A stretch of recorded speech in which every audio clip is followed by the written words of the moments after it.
Whilst attempts are made all over the world to save vulnerable or dying languages, the success rate is actually quite low. I'm Ben Llewellyn, and today I'm looking at how the Hebrew language and how it was revived from the dead can actually help the Welsh language to not die.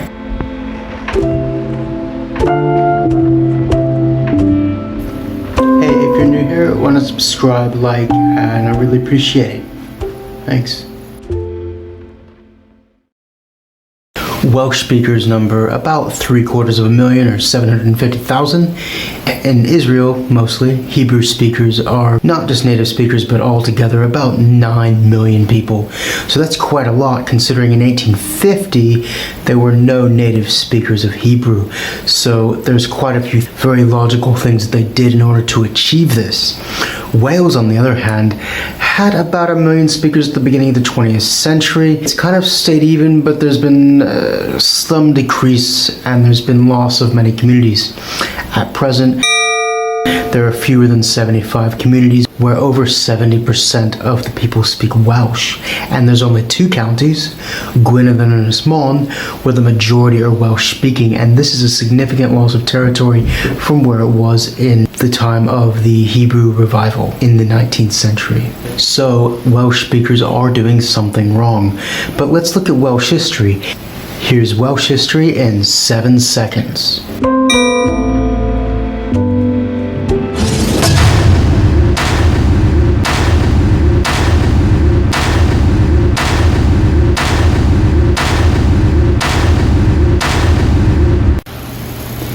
So obviously, given the history, Welsh speakers are doing something wrong because it just keeps getting pushed back century after century by the same other language. Just over a century ago, the majority of Wales spoke Welsh, and it's decreased steadily in its territorial integrity since that time, and that means you're doing something wrong. So what are they doing wrong, and what has Hebrew done right? Because at that time, just over a century ago, Hebrew was still being revived as a language.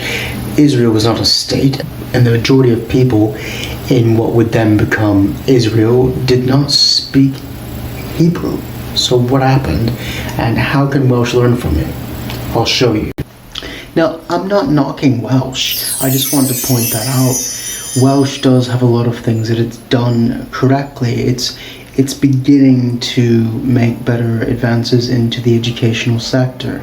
It has improved things with jobs in Welsh. It won some long, hard battles in the 60s and 70s of the last century, in the 20th century.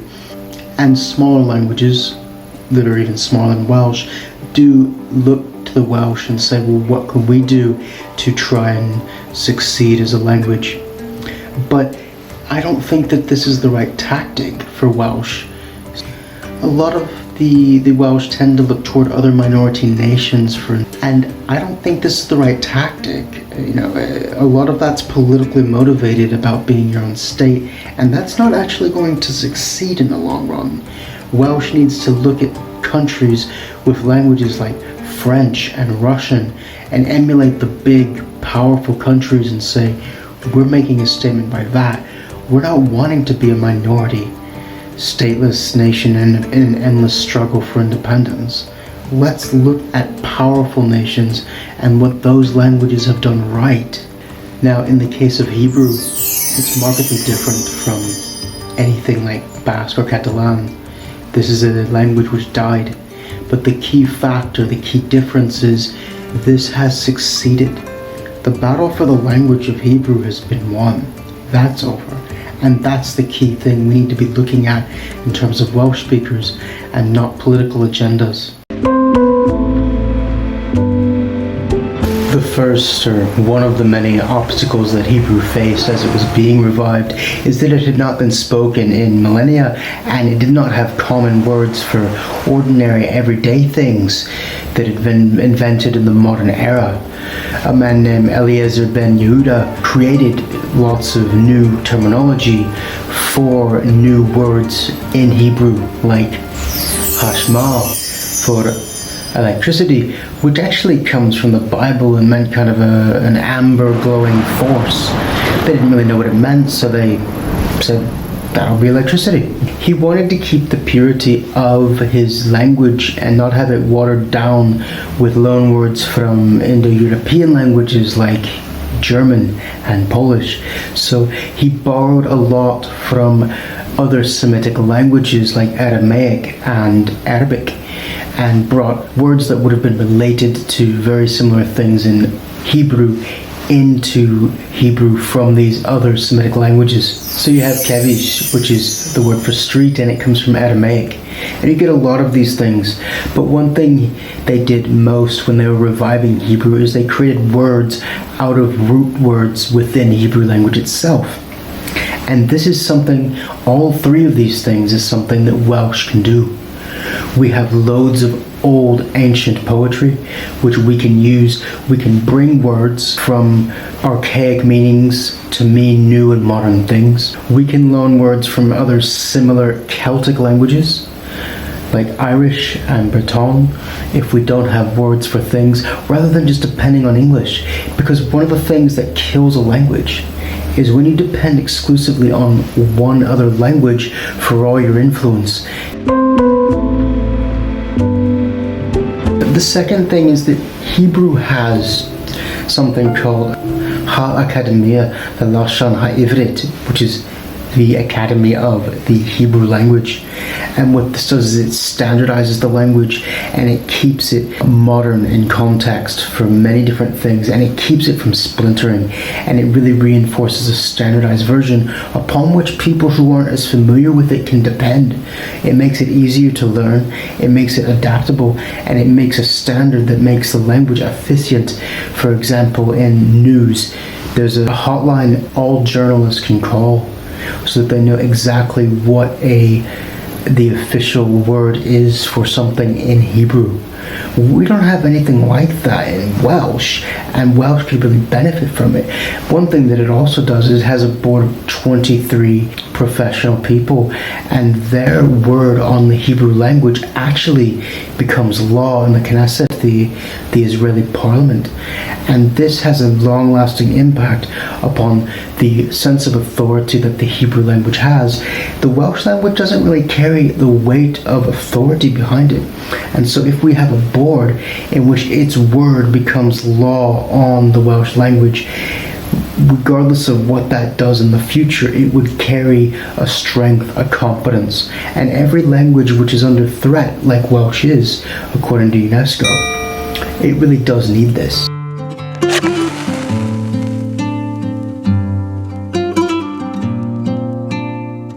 The third thing is new settlements.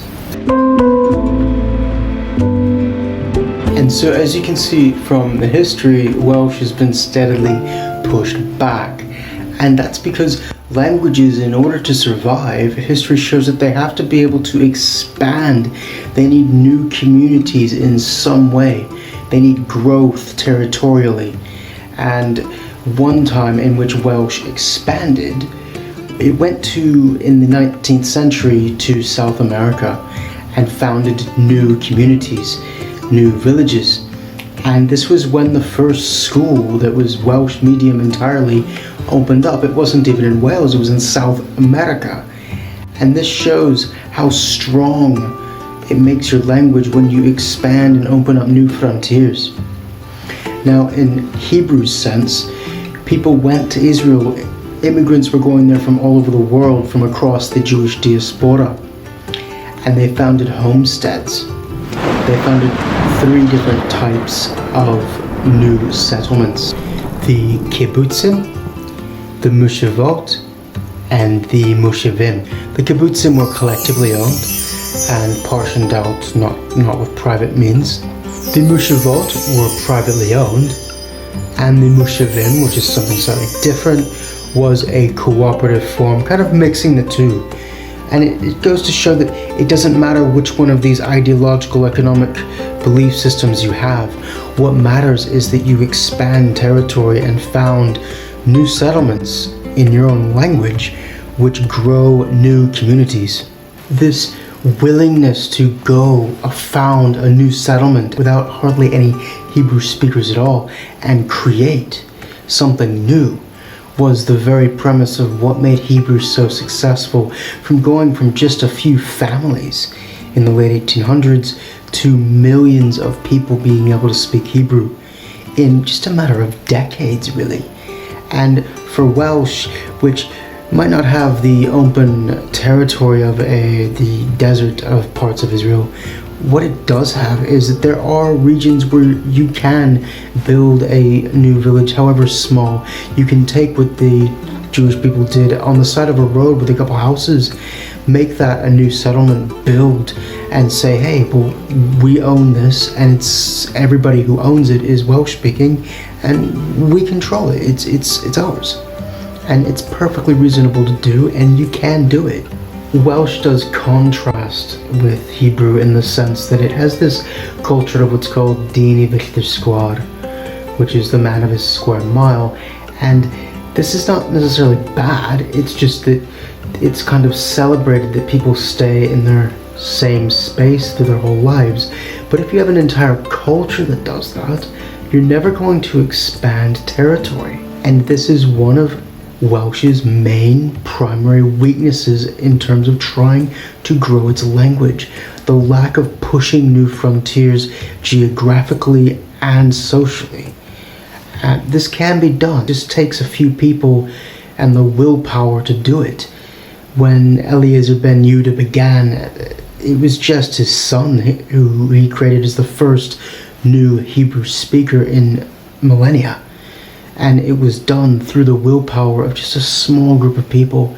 It does not take the whole Welsh people to do it. It just takes a few determined people to say, we're going to build it. Going from just 4 to 10 families to being the language spoken by millions of people in less than 3/4 of a century should really be what any endangered language should be trying to emulate, because whatever the Hebrew people did, it worked. It works. They knew they had no support of any state. The government was not going to help them secure the survival of their language. They had to do it themselves. And that self-reliant, self-determined attitude is a big, huge part of why the Hebrew language was revived and survived and expanded. Welsh, part of its weakness is that it's determined to rely upon the Welsh government. And this may help, and it has promoted and assisted in Welsh not dying for a long time, but we can't depend upon that forever. It may not be here forever. It's going to be us that do it.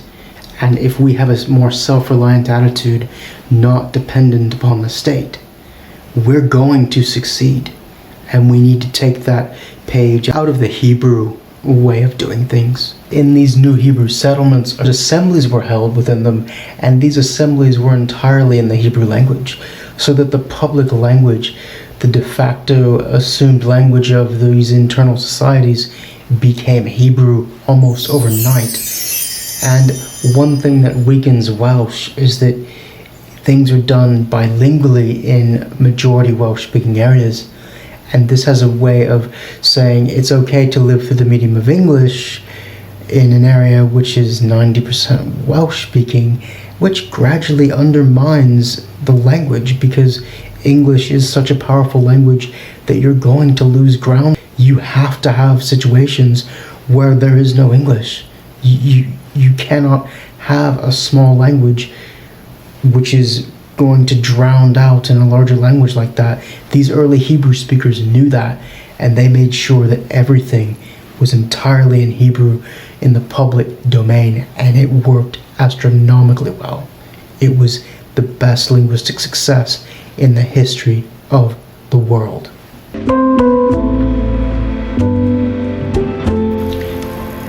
As these settlements grew, what they realized is they needed more than just small, tiny settlements. They needed a city in which Hebrew was the dominant language, because they had no center, commercial center. They had no cultural center point, which was their own. And what they did next was quite revolutionary. The Welsh haven't even considered doing this yet.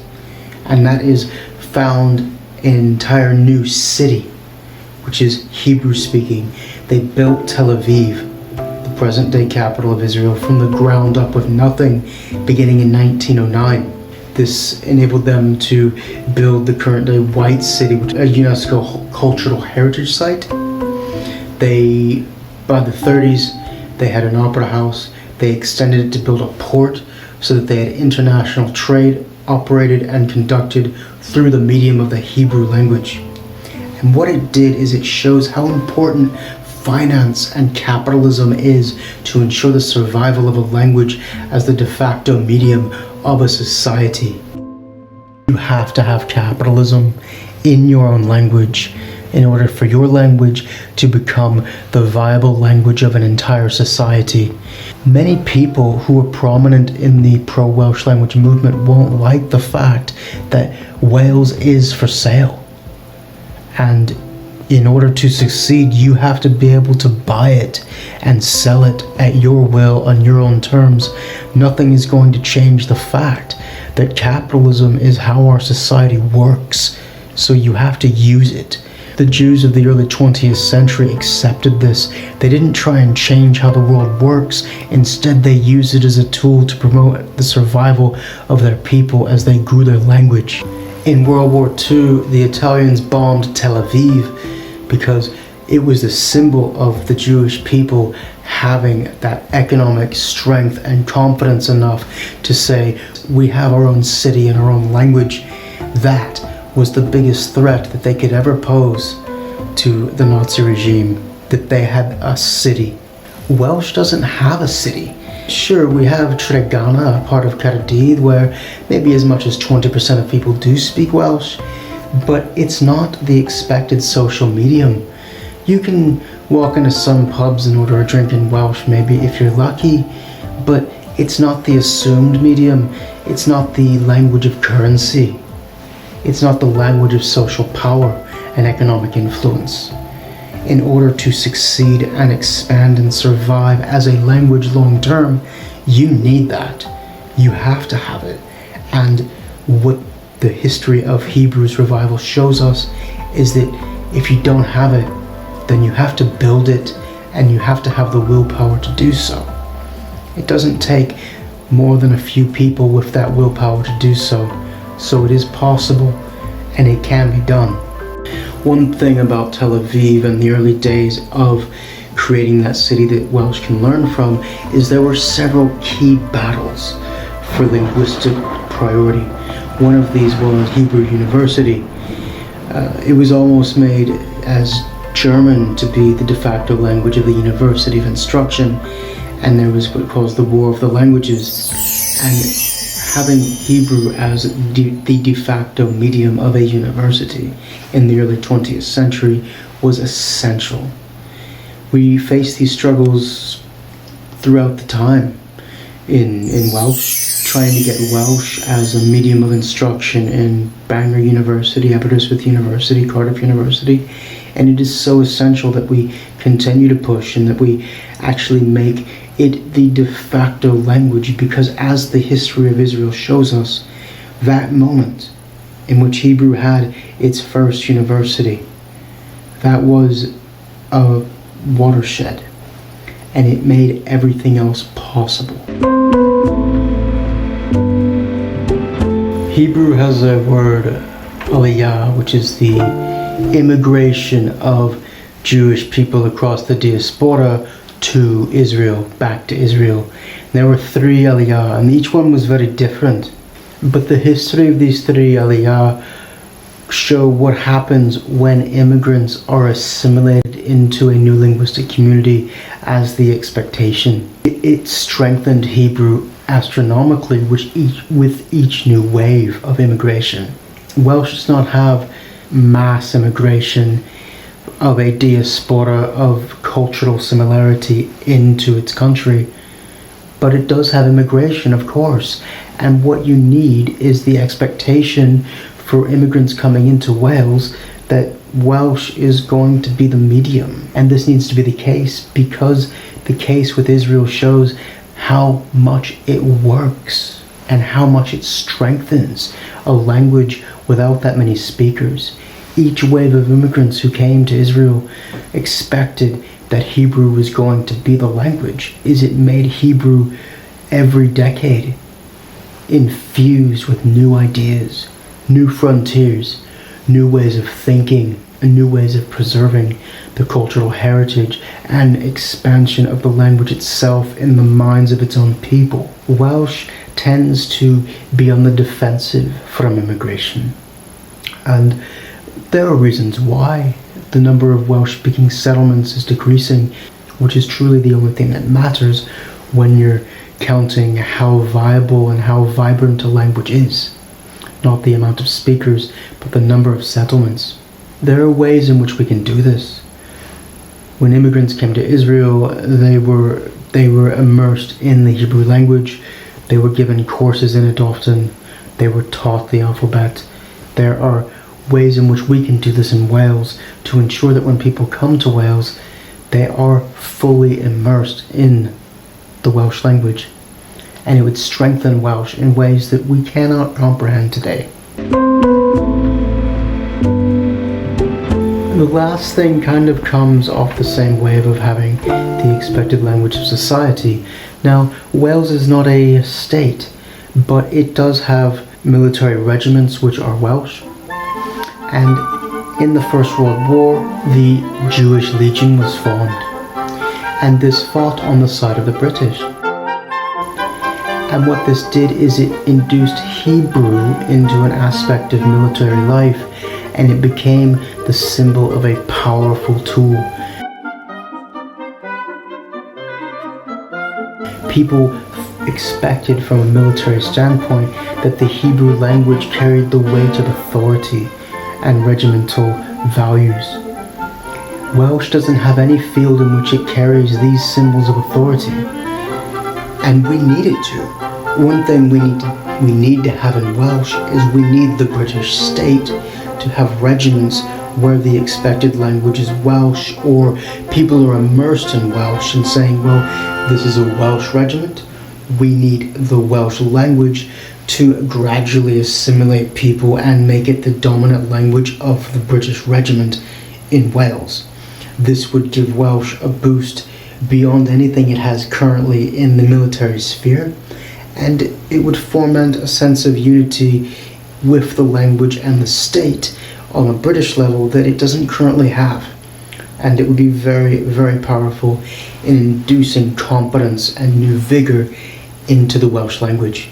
From these 6 things, what we can see is that the main ingredient for the revival that made it so successful was the willpower to do it and to build confidence and not be afraid of trying something new via the language, and to assure yourself that it can be done despite not even having your own state.